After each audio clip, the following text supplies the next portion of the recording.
Yeah, absolutely. I mean, I think it's the ultimate revenge kind of matchup too, right? With them coming into our building for the first couple of games, and all focus is on game one as of right now. But doesn't really matter who's on the other side when that silver shiny thing is on the line. It's you're going to want to win. When you were with Nashville, what was it like playing against Ryan Nugent Hopkins?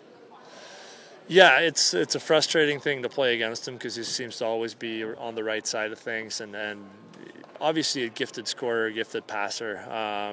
But I think the thing that stands out to me is his two-way game.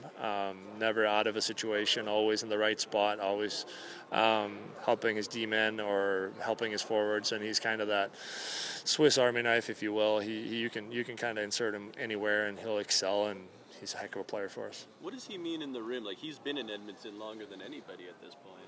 Yeah, he's great. Obviously, he's a very calm guy, and he, he's one of those guys when he speaks up, you listen, right? So those are key guys to have on your team, and I think we're super happy to have Ryan on our team. Thanks so much. Matthias, how you doing, man? Good, how are you? Good, thanks.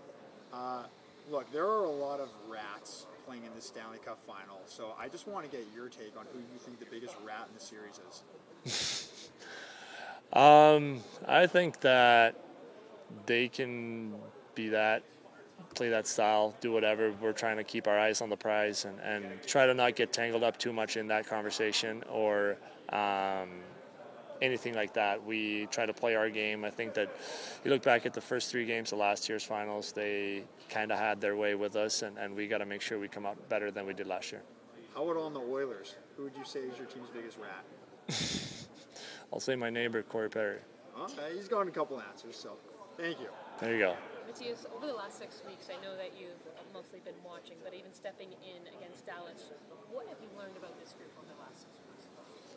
A ton. I think we have learned a lot about ourselves. I think just knowing sometimes when you start a first round series and go down 2-0, there's easily some doubt creeping into your game and minds and whatnot. But knowing and getting out of that first round, I think a lot of guys in the room just felt like, okay, we're a good team. Like we know there wasn't a fluke last year. We can be back easy. So just knowing that and having gone through that again this year helps a lot with the mentality of and the morale of the guys, knowing that we are this good. We just got to make sure we bring our A game and we can beat anybody. When you think about this city tomorrow and also just this building in general, how do you guys balance between soaking that in but also making sure that you're ready for the present moment?